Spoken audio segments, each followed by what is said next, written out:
It's recording. Ready? Well, uh, I'm going to interview a person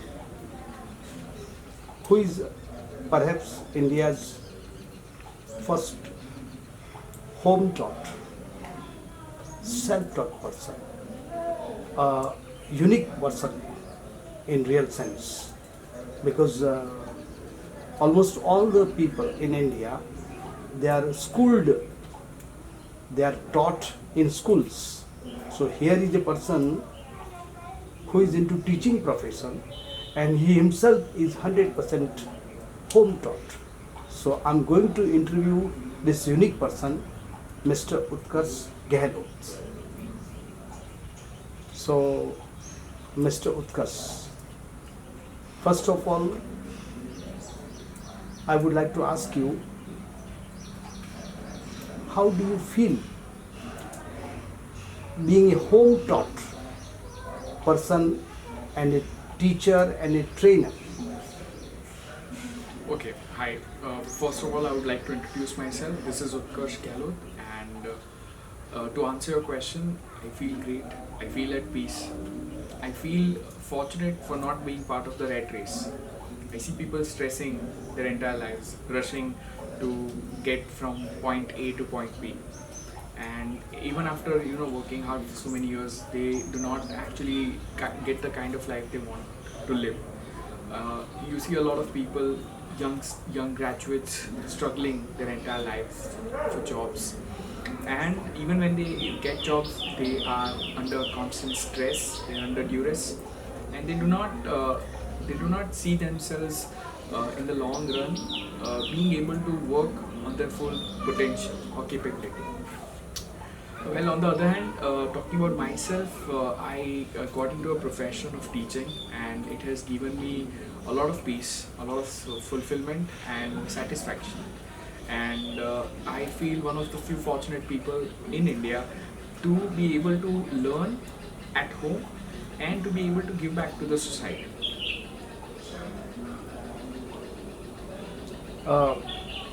When your father thought to do this experiment on you people of teaching at home, didn't you think that he's risking, or he's, you can say, going to spoil your future?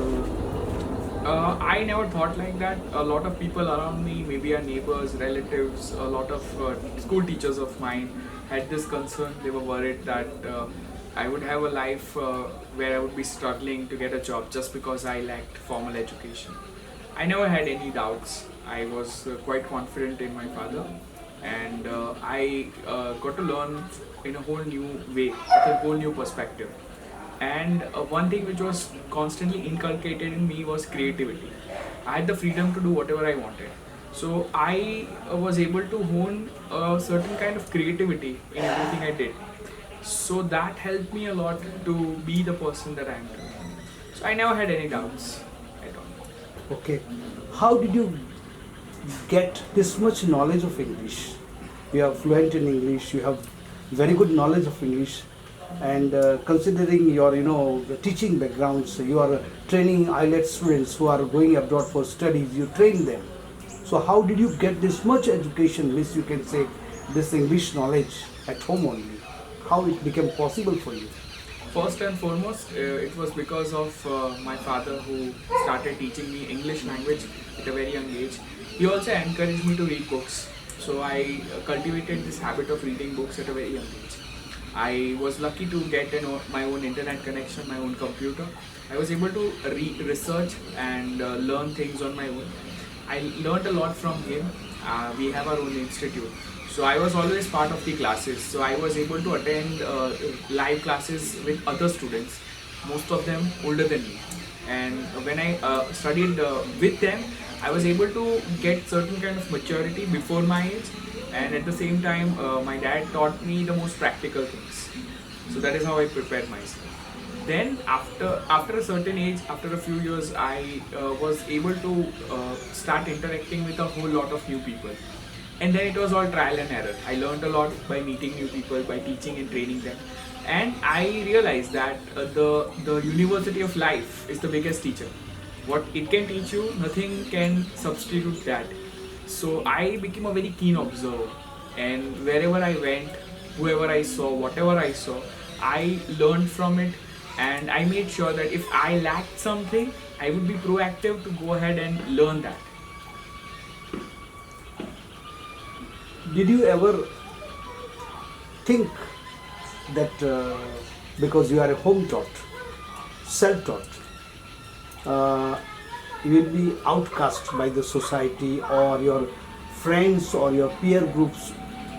Yes. Have you ever felt like that? Initially, I did have this fear where I felt that I would be lacking somewhere. I would not have what people generally have. And for a few years initially, yes, I was scared. I had confidence issues, but then I overcame them. As I grew older, I faced the society. I faced a lot of people and audience. I was able to build this kind of understanding that yes, even without going and getting a formal education, a person can achieve a lot. So after that, I never felt that I lacked anything. In fact, I felt that I had this entire blank slate, a brain that was, not occupied by subjects which were irrelevant to me. Uh, I had this space, free space, where I could learn just exactly what I wanted to.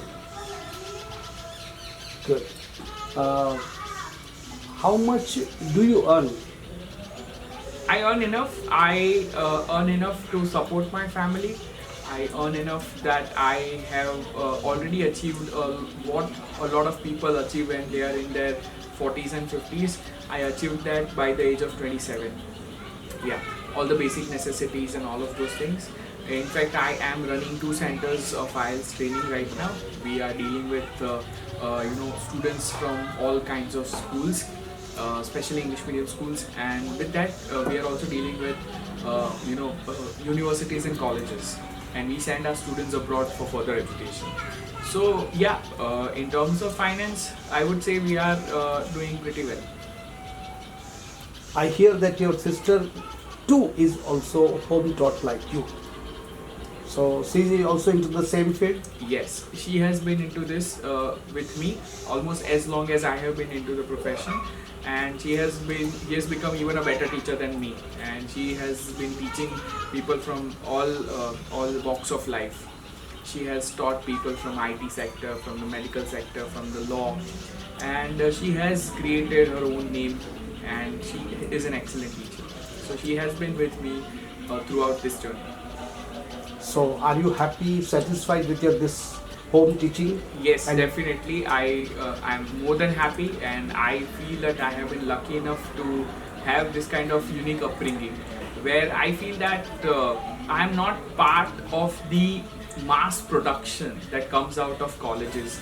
You see, there's a certain kind of shape, like a container, where people are manufactured. That's what I would say, that everyone has the same hobbies, the same mindset, the same ambition, the dreams and desires. So when you ask people what they want in life, basically you get the same kind of answer.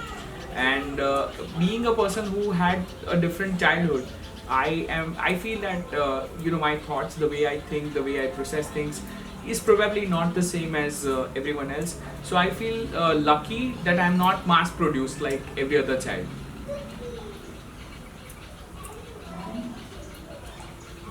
uh,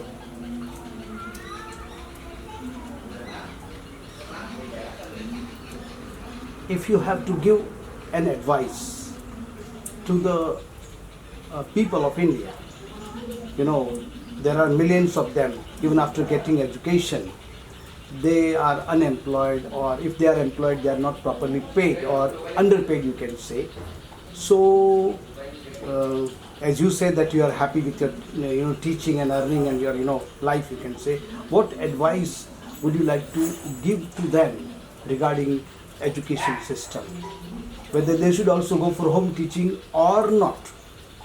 See, whether they go for homeschooling or they go to the school, I think whoever gives them the education has to ensure that it is skill-based learning where they are actually learning skills and not irrelevant information which is just occupying space in their brain and which has no practical application. Yes, today the world runs because of skills, and Google, Microsoft, such organizations look for people with expertise, with outstanding skills in whatever they're doing. So I believe that kids should be focused on developing different skills, right?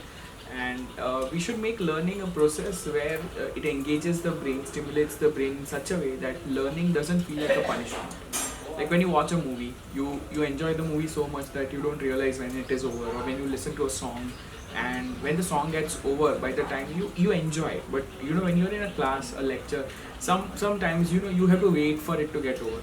So teaching should be such that students actually get absorbed in it, they are in the flow, and they don't even realize they're learning.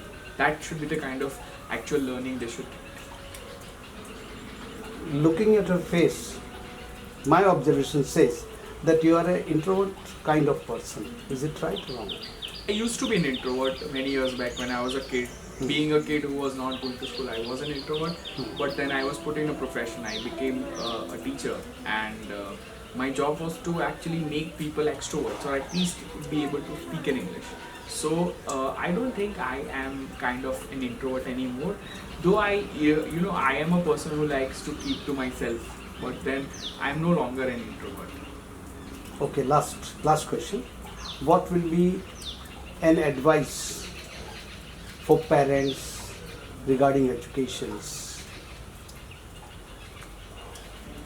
My advice would be for parents to realize that all the expectations that they have from their kids, it is wrong. First of all, it is completely outright wrong. You cannot expect a person to live their life on the way you expected it or the way you planned it. I see parents who have already made this mindset that okay, when I have a kid, my kid is going to do this, he's going to become a doctor or engineer. So that is the wrong mindset. Definitely kids should be able to explore the world, realize what they have, what is their natural talent, and then build upon that. So I don't think parents should pressurize them first of all. And if they trust their kids enough, I think every kid would do something great. He will be an example, outstanding example. So that would be my advice. Talking about homeschooling, a lot of parents are choosing homeschooling, and homeschooling has been known to coach children in many good ways.